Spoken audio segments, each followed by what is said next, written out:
Barcelona dazzles in a stunning display against Chelsea.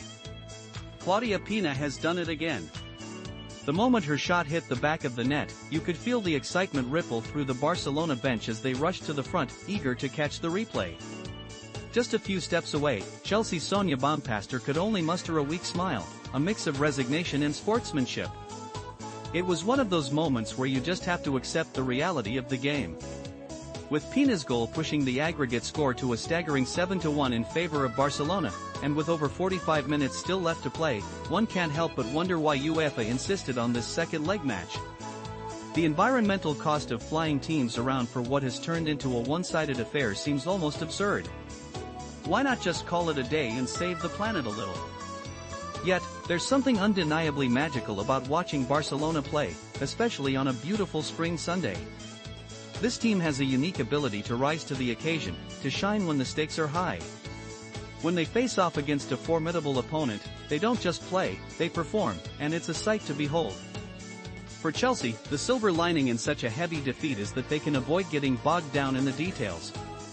There's no need to nitpick about refereeing decisions or player selections. On a day when 56,000 runners were pounding the streets of London, none looked as exhausted as Chelsea's players did on the pitch. At one point, Lucy Bronze took a long-range shot, and Kata Call simply controlled it with ease, showcasing the stark difference in performance. Ironically, this season has seen Barcelona looking more vulnerable than ever. Statistically, it's their worst campaign since 2018-19, with 2 league losses and a defeat to Manchester City in the Champions League. Real Madrid is still in the hunt for the Liga F title, which adds pressure to a team that has built a reputation for invincibility. When you're used to dominating, anything less can feel like a letdown. But then there are matches like this, where everything clicks into place.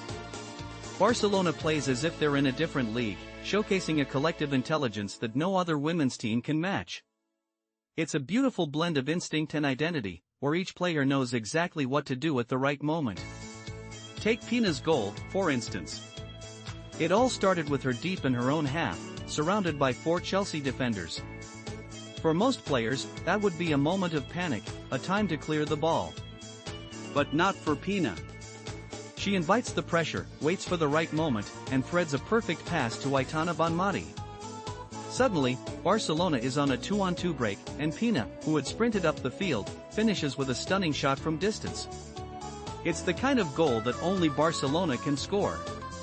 Bonmatí's goal tells a different story. She picks up the ball deep in her own half and just starts running. Chelsea backs off, then engages too slowly, and Nia Charles' sliding tackle comes in so late it feels like it's from another dimension. It's a moment that highlights Bonmatí's brilliance, despite the chatter that she sometimes goes missing in games. She's a game changer, and when she decides to take matters into her own hands, she can score a jaw-dropping goal from an impossible angle. Of course, there will always be discussions about the gaps between teams, the potential challengers, and how this Barcelona dynasty might eventually falter. Chelsea will undoubtedly reflect on this defeat and may even splash out on new signings this summer. Football is always looking ahead, but empires do crumble eventually. Perhaps Real Madrid, Chelsea, or Paris Saint-Germain will rise to the occasion in the coming years. But for now, let's take a moment to appreciate this Barcelona team while they're still at the top of their game. They deserve to be celebrated for their extraordinary talent and the joy they bring to the sport.